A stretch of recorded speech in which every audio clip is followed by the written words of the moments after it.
Once upon a time, in the mystical land of Thalasia, there were two powerful gods named Apollo and Artemis. They were twin siblings, each possessing unique abilities and responsible for different aspects of nature. Apollo was the god of the sun, the arts and prophecies, while Artemis was the goddess of the moon, the hunt, and the wilderness. Apollo and Artemis loved playing and adventuring across Thalasia. One day, while they were exploring the enchanted forest of Illyrian, they stumbled upon a group of nymphs.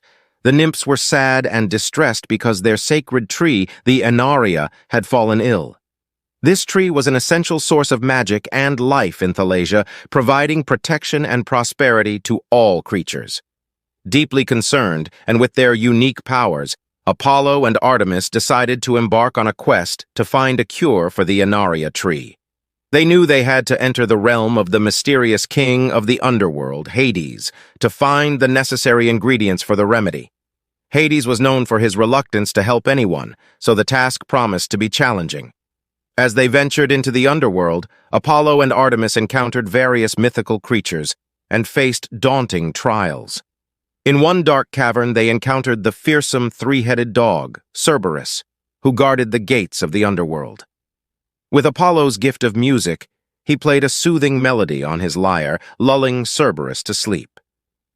They carefully tiptoed past the slumbering monster.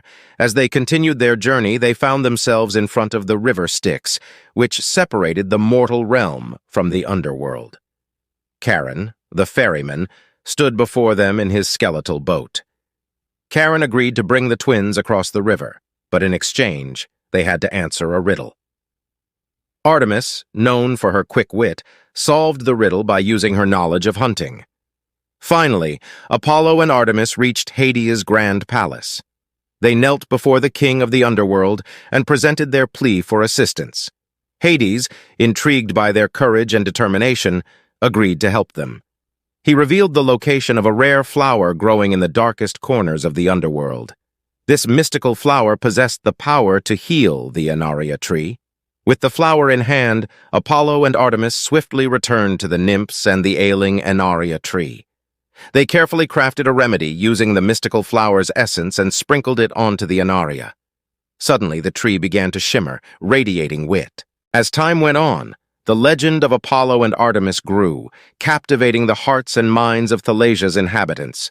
People began to view the two deities as symbols of hope and inspiration, and many aspired to walk in their footsteps, seeking to unlock their own magical potential.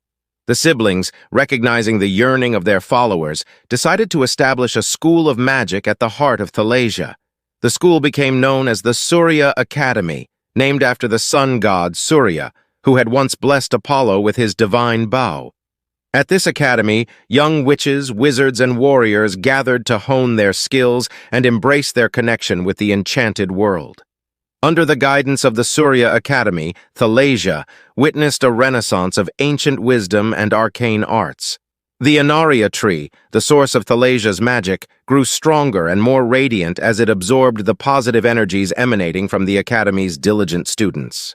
Apollo and Artemis took on the roles of mentors, nurturing and guiding the aspiring magical practitioners. They taught their students not only about the powers of their respective domains of the sun and moon, but also about the importance of balance and harmony within oneself and the world around them. One day, during a routine expedition to the depths of the Thalasian Sea, Apollo and Artemis made a startling discovery. They stumbled upon an ancient underwater cavern, guarded by majestic sea creatures and shimmering with ethereal light. Inside this hidden realm, they found a sleeping deity known as Atlantia, the guardian of the sea. With respect and reverence, Apollo and Artemis awakened Atlantia, who shared with them her immense knowledge and understanding of the sea's magic. Realizing the potential of a powerful alliance, the siblings proposed a collaboration to protect not only Thalasia's land, but also its vast oceans. Atlantia accepted their offer and joined forces with Apollo and Artemis.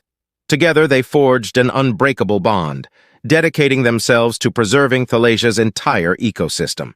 The sun and the moon now worked in harmony with the sea, ensuring the delicate equilibrium of the realm.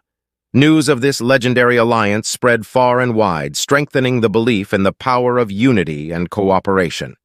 The people of Thalasia marveled at this newfound collaboration, recognizing that true strength emerged not just from individual powers, but from the pooling of knowledge and resources. And so, Thalasia thrived.